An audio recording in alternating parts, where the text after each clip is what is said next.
Buddy Holly was born Charles Hardin Holly on September 7, 1936, in the small, windswept town of Lubbock, Texas. Raised in a modest, close-knit family, Buddy grew up surrounded by strong values of faith, discipline, and community. His parents encouraged creativity, and music quickly became a central part of his life. Gospel hymns filled the household, while country and western swing shaped his early listening experiences. From a young age, Buddy showed curiosity and energy that set him apart. He wasn't just interested in music, he seemed to feel it deeply. These early influences laid the groundwork for what would later become his distinctive sound. Even as a child, there was a sense that he was destined for something beyond the ordinary, though no one could have predicted just how far his passion would take him. Discovering a passion for music. As Buddy grew older, his natural musical ability became impossible to ignore. While attending school, he began learning instruments like the violin, piano, and eventually the guitar, which became his true passion. By the early 1950s, his dedication had intensified, and music was no longer just a hobby. It was a calling. Around this time, he formed a close friendship with Bob Montgomery, who shared his enthusiasm for performing. Together, they formed a duo known as Buddy and Bob. Their early performances were simple: school events, local gatherings, and small community shows. But their chemistry was undeniable. Audiences were drawn to their harmonies and genuine stage presence. These early experiences not only built Buddy's confidence, but also gave him a taste of what it felt like to connect with people through music, something that would define his entire career. Rising through local fame, Buddy and Bob's popularity began to grow steadily across their hometown. They soon found themselves performing in local clubs and even landed a regular spot on a local radio station. This exposure helped them build a loyal following and introduced Buddy to the world beyond small-town performances. It was during this period that he began to develop his identity as an artist. His music still carried strong country roots, but there was a growing desire to experiment and push boundaries. The more he performed, the more confident he became in shaping his own sound. These formative years were crucial as they allowed him to refine his style while learning how to engage an audience. What started as small-town recognition slowly evolved into something much bigger, setting the stage for his eventual breakthrough into the national music scene. A life-changing musical influence. A turning point came in 1955 when Buddy attended a live performance by Elvis Presley. The experience left a lasting impression on him. Elvis's fusion of rhythm and blues with country created a bold, energetic style that felt fresh and rebellious. Inspired, Buddy began experimenting with this new sound, blending it with his own musical roots.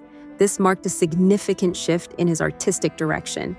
He started moving away from traditional country music and toward what would soon be recognized as early rock and roll.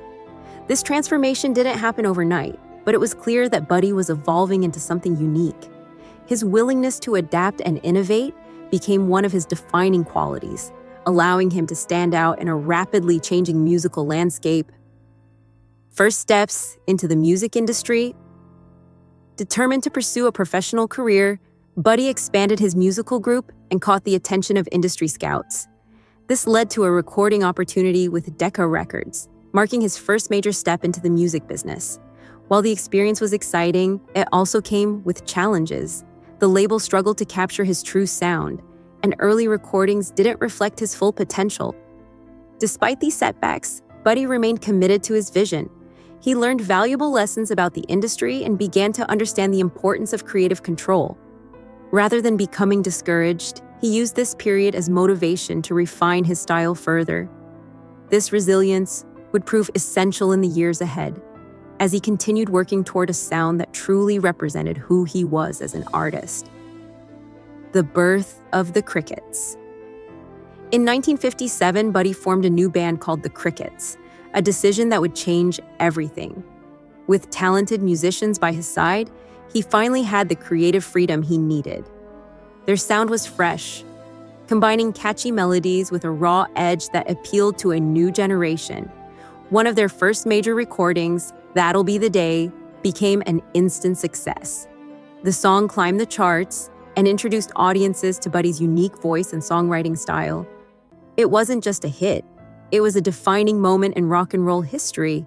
The success of the single established Buddy and his band as rising stars and proved that his vision had been right all along. Success and musical innovation following their breakthrough, Buddy and the Crickets quickly rose to fame.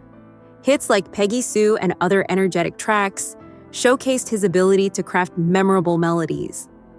What set Buddy apart was his hands-on approach. He wrote, performed, and helped produce his music, something that was uncommon at the time. His clean-cut appearance and relatable personality also made him stand out in the rock scene. He appealed to both teenagers and adults, bridging a gap that few artists could. During this period, he moved to New York City to explore new opportunities and expand his creative horizons.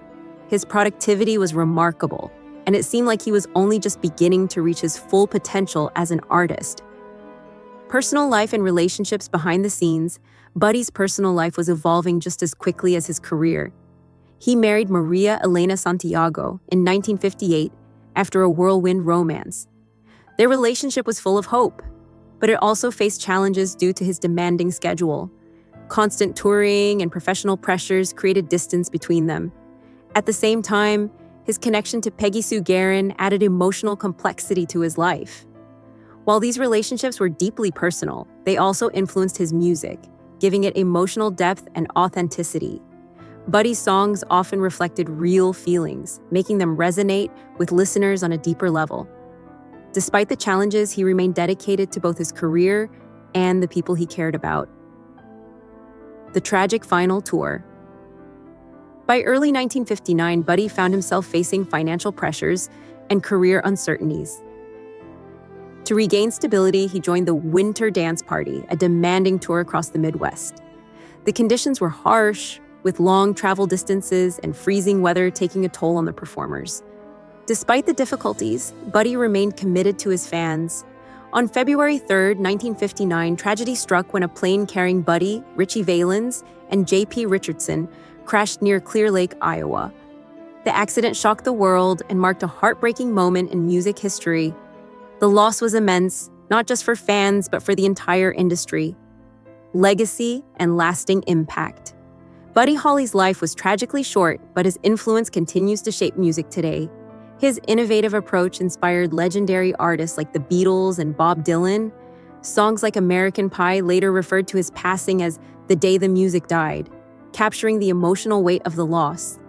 While there have been discussions and questions about the circumstances of the crash, the most widely accepted explanation remains poor weather conditions and pilot disorientation. Rather than focusing on speculation, what endures is Buddy's contribution to music. He helped define rock and roll and proved that authenticity and creativity could change the world. His legacy is not one of mystery, but of inspiration, a reminder of how one young artist left a lasting mark on history.